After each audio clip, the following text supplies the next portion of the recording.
बिहार में एक बार फिर जातियों की चर्चा जोरों पर है। राहुल तेजस्वी का फुल फोकस नीतीश के वोट बैंक यानी 36% वाले ईबीसी वोटर्स पर है। आज पटना में राहुल तेजस्वी ने अति पिछड़ा न्याय संकल्प सम्मेलन किया।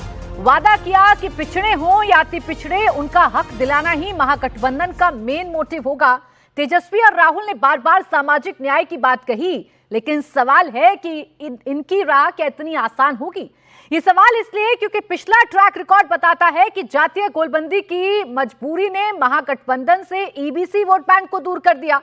तो क्या 36% वोट बैंक की चाहत में राहुल हो या तेजस्वी यादव अपना फॉर्मूला बदलेंगे, समीकरण बदलेंगे या फिर सरप्लस वोट पाने का दांव निशाने पर लगेगा?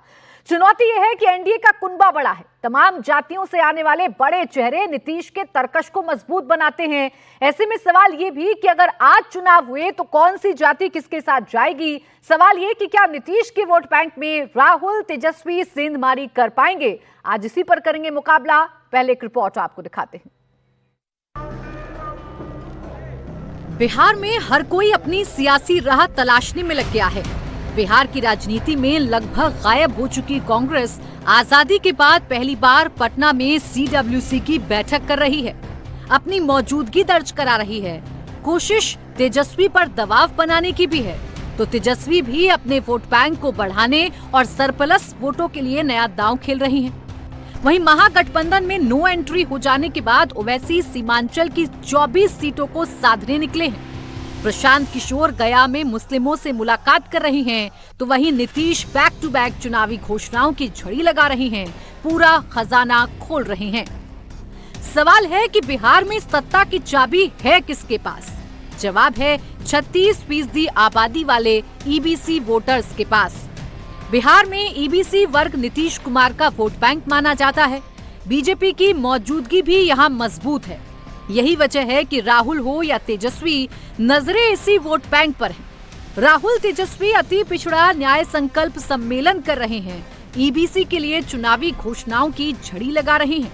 सामाजिक न्याय की हम सब बात करते हैं। लोकसभा में मैंने नरेंद्र मोदी जी के सामने 2 बातें कही। पहली बात कि पूरे देश में जाति जनगणना होगा, और दूसरी बात जो 50% की रिजर्वेशन की दीवार बना रखी है, इसको हम तोड़ के फेंक देंगे। इन वायदों के पीछे सोच क्या थी? सोच थी कि आज भी इस देश में अति पिछड़ा वर्ग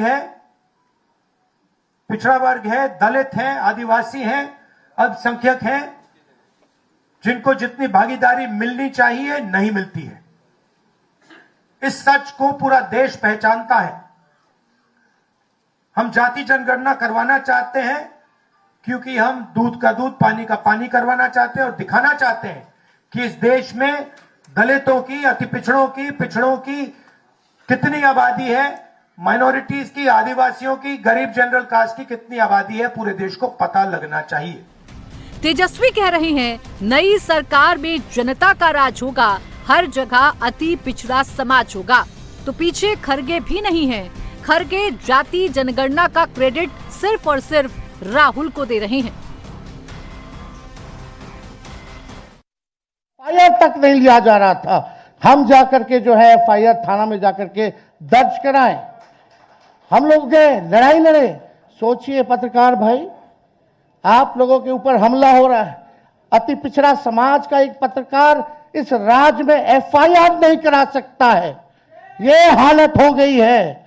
और जब हम लोगों ने एफआईआर कराया तो उसी थाने में एक मंत्री जो है हम लोग पे भी मुकदमा करा दिया। 200 रुपए हम लोगों ने ठगी की।